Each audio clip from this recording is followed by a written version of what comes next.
दोस्तों, जिस तरह कि आपको पता है कि पाकिस्तान में सऊदी अरेबिया के जो क्राउन प्रिंस मोहम्मद बिन सलमान और अब उन्हें वज़ीर-ए-आज़म भी कहा जाता है, उन्होंने विज़िट करना था।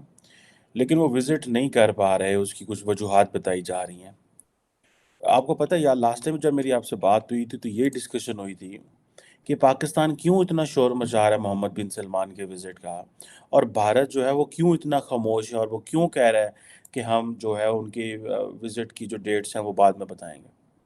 अच्छा, सुनने में ये आ रहा है कि पाकिस्तान के अंदर क्योंकि आर्मी चीफ की अपॉइंटमेंट होनी है, और ये कहा जा रहा है कि जो सबसे बड़ी वजह पोस्टपोनमेंट की है वो ये है कि जो सऊदी अरेबिया उसके जो मेन जो पार्टनर है पाकिस्तान में, वो तो पाकिस्तान फ़ौज है, और पाकिस्तान फ़ौज में ट्रांज़िशन आ रही है।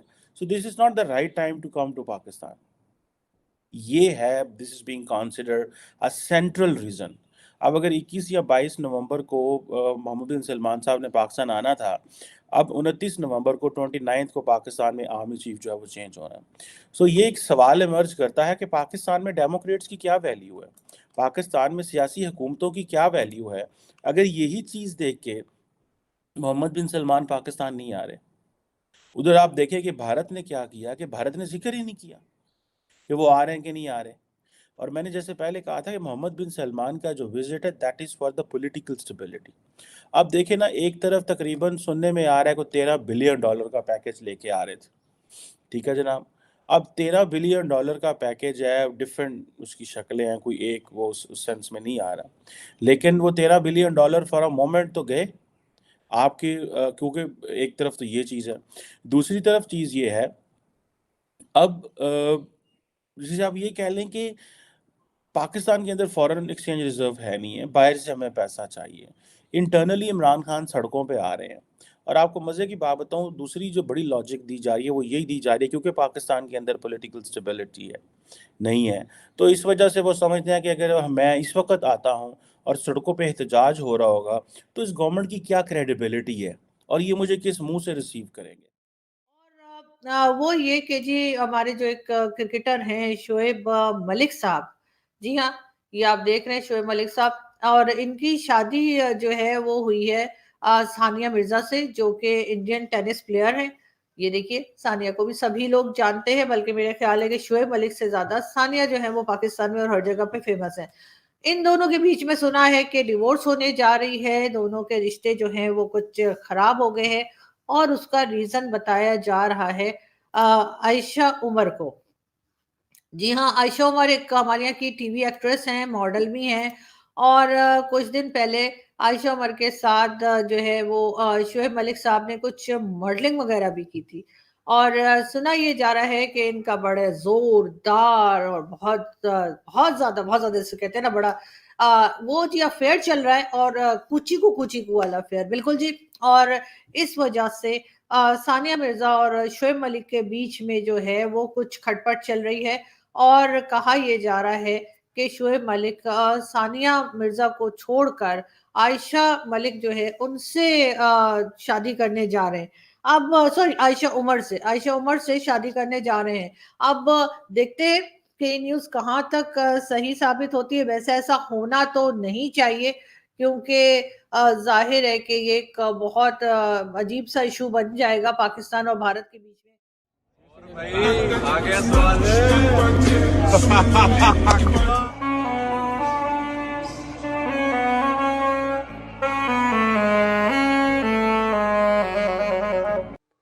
तो भाइयों और बहनों, आज इस्लाम एक बार फिर से हार गया और इस्लाम के हारने पर लोगों ने जश्न भी मनाया। और इस्लाम हारा भी किससे?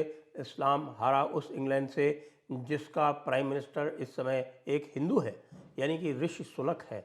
और ऋषि सुनक के इंग्लैंड ने मोइन अली और आदिल रशीद के दम पर हमारे अल्लाह के खिलाफत के कुदरत के निज़ाम के पाकिस्तान को, जो प्योरेस्ट कंट्री ऑफ इस्लाम है, जो बिल्कुल ही पाक है, बिल्कुल ही साफ़ है, चाहे जैसी भी हो वैसे कहने के लिए, लेकिन उसको हरा दिया।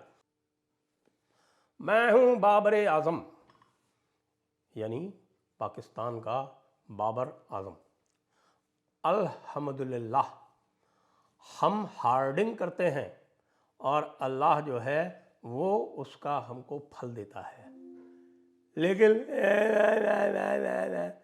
आज तो हमने बहुत हार्डिंग किया, लेकिन इंग्लैंड जीत गया और मुझको तो रन भी नहीं बनाने दिया। ये हार्डिंग काम नहीं किया। हमारे लोग कह रहे थे कि यह कुदरत का निज़ाम है। MCG में 92 में हम आए थे, हम जीते थे। MCG में फिर से इंग्लैंड के ख़िलाफ़ हम खेल रहे हैं 92 की तरह, और आज हम हार गए। तो ये अल्लाह का कौन सा करम है हमारे ऊपर। यानी कि अल्लाह ताला जो है वो हमको कुछ भी नहीं समझता। आज तो इस्लाम भी हार गया, दीन भी हार गया, दौला भी हार गया, हमारा शहबाज शरीफ भी हार गया, और हमारे कुदरत के निज़ाम का कुछ भी नहीं हुआ। ये कुदरत का निज़ाम उल्टा पड़ गया कि MCG में हम इंग्लैंड पहले इंडिया से हारे, और अब हम जो है इस मरदूद नसरानी वाले इंग्लैंड से हार गए। लेकिन हम इसमें थोड़ा सा तो ये तसव्वुर कर सकते हैं कि भाई ये नसरानियों का इंग्लैंड नहीं है, अब तो ये जो है हनूद का इंग्लैंड हो गया है। यानी कि वहाँ पर एक हिंदू प्राइम मिनिस्टर बैठा है, और वो हिंदू प्राइम मिनिस्टर जो है, जब आप जानते हैं कि हम जब भी कभी हिंदुओं से खेलते हैं, यानी कि ये इंडिया वालों से खेलते हैं, तो हम हार जाते हैं। फैक्ट्रीज थी उनको बंद कर दिया गया। जैसा कि आप सब जानते हैं कि सबसे ज़्यादा आईफोन की मैन्युफैक्चरिंग पहले चाइना में होती थी, लेकिन अब बहुत सारी जो फैक्ट्रीज हैं वो चाइना की बजाय जो है इंडिया में शिफ्ट हो रही हैं। इसी पर आज हम बात करेंगे पाकिस्तान के अवाम से, तो आइए चलिए हमारे साथ। आपको क्या लगता है कि आईफोन मैन्युफैक्चरिंग सबसे ज़्यादा कहाँ पर होती है, इंडिया में, चाइना में या फिर पाकिस्तान? आईफोन मैन्युफैक्चरिंग सबसे ज़्यादा तो चाइना में ही होती है। सेकंड नंबर पे अगर हम बात करें तो इंडिया में हो जाती है। पाकिस्तान में तो नॉट एट ऑल, पाकिस्तान में नहीं होती, चाइना और इंडिया में ही होती है ज़्यादातर होती है। आपको पता है कि चाइना में इस वक्त कोविड की जो है बहुत बुरी सूरत हाल चल रही है, जिसकी वजह से चाइना में टोटली तौर पर लॉकडाउन लग गया है। तो चाइना में जो जितनी भी आईफोन फैक्ट्रीज थी उनको बंद कर दिया गया है, और ज़्यादातर जो आईफोन फैक्ट्रीज हैं वो पिछले साल भी और इस साल भी जो है वो जितनी आईफोन मैन्युफैक्चरिंग थी वो इंडिया में हो रही है। क्या कहेंगे? बिल्कुल आप ठीक कह रही हैं। चाइना में क्योंकि मैन्युफैक्चरिंग उनका लॉकडाउन हो गया है, चेन सप्लाई उनकी डिस्टर्ब हुई है, तो मैन्युफैक्चरिंग थोड़ी सी डिस्टर्ब हो चुकी है मैन्युफैक्चरिंग लाइन उनकी। सो अभी उनकी इंडिया में ज़्यादा वो मूव कर रहे हैं। वो कुछ उनकी अपनी रीजंस हैं। एक तो उनका इंडिया को जो है वो बिज़नेस फ्रेंडली इन्वायरमेंट है, ठीक है, उनकी जो गवर्नमेंट है, उनकी पॉलिसी है, वो बिज़नेस को प्रमोट कर रहे हैं। सेकंड नंबर पे वो एक टेक्नोलॉजी हब बनता जा रहा है। जैसे आप देखें कि कितने उनके अभी फ्रीलांसर्स आ रहे हैं, टेक्नोलॉजी पे काम कर रहे हैं, जो IT के, उनकी स्किल्ड लेबर एक प्रोडक्शन ज़्यादा है एज़ कम्पेयर टू पाकिस्तान। जैसे चाइना में एक स्किल्ड लेबर प्रोड्यूस होती है, ऐसी स्किल्ड लेबर है। थर्ड नंबर पे हम बात करें, क्योंकि नो डाउट इंडिया भी एक डेवलपिंग कंट्री है और साउथ एशिया का कंट्री है, तो उसमें भी जो लेबर है वो एज़ कम्पेयर टू बाकी कंट्री सस्ती होती है। तो जो इसलिए एप्पल को जो उनको मैन्युफैक्चरिंग चाहिए होती है वो इंडिया से उनको बेहतर मिल रही है, तो वो इंडिया में इसलिए वो ज़्यादा मूव कर रहे हैं। तो पाकिस्तान में एज़ कम्पेयर टू ये हालात ऐसे नहीं है। अभी आप देखेंगे पॉलिटिकल टर्मोइल होता है और फाइनेंशियल अनस्टेबिलिटी भी होती है, सोशल कुछ इश्यूज़ भी हैं हमारे, बिज़नेस फ्रेंडली इन्वायरमेंट भी नहीं होता। जैसे देख लें आप, इलेक्ट्रिसिटी शॉर्टेज होती है, FBR के इश्यूज़ होते हैं, कोई बिज़नेस स्टार्ट करता है। तो ये सारी चीज़ें हैं जो एक इफ़ेक्ट करती हैं किसी भी कंपनी को देखने के लिए कि वो अपना मैन्युफैक्चरिंग हब कहाँ पे शिफ्ट करे। क्या वजह है कि पाकिस्तान में उस तरह से इन्वेस्टर नहीं आता, उस तरह से कोई भी मैन्युफैक्चरिंग प्लांट नहीं आता जिस तरह से लोग इंडिया में जाना पसंद करते हैं? इंडिया एक मैन्युफैक्चरिंग हब बन चुका है। देखिए, पाकिस्तान में अगर इन्वेस्टर है ना, सबसे पहले वो देखता है कि वो इन्वेस्ट करेगा तो उसकी इन्वेस्टमेंट ग्रो कितनी होगी। अब पाकिस्तान के अपने इश्यूज़ हैं, लाइक यहाँ पे इन्वेस्टर है, फर्स्ट ऑफ ऑल तो उसे सर्टेनिटी नहीं है कि उसका बिज़नेस ग्रो कर पाएगा या नहीं कर पाएगा। उससे लेबर, स्किल्ड लेबर नहीं मिलेगी। सस्ती तो मिल जाएगी, चीप लेबर मिल जाएगी, लेकिन स्किल्ड नहीं मिलेगी। आप देखेंगे हमारे यहाँ स्किल्ड लेबर का भी इतना रुझान नहीं है। या एक ट्रेडिशनल एजुकेशन चल रही होती है, या एक अनएम्प्लॉयमेंट वाला सीन है, अनएजुकेटेड लेबर होती है। फर्स्ट ऑफ ऑल तो उसे स्किल्ड लेबर नहीं मिलेगी।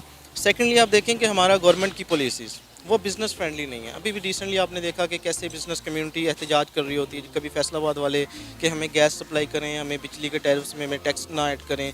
कभी गवर्नमेंट की पॉलिसीज़ होती हैं, IMF के अब लॉन्स आ गए तो वो सारा बिज़नेस कम्युनिटी पे प्रेशर पड़ जाता है। तो ये सारी वजह होती है। फिर पॉलिटिकल टर्मोइल देखें, उनको अब इन्वेस्टर को सर्टेनिटी नहीं है। लेट्स से एक एग्जांपल लें कि अभी उन्होंने जैसे कोई फाइलर पर, नॉन फाइलर पर कोई टैक्स ऐड कर देती है कभी कोई गवर्नमेंट, अब उनको पता नहीं होता कि नेक्स्ट गवर्नमेंट कौन आएगी, कौन सी आएगी और क्या पॉलिसीज़ लेके आएगी। एक पॉलिटिकल अनसर्टेनिटी भी होती है।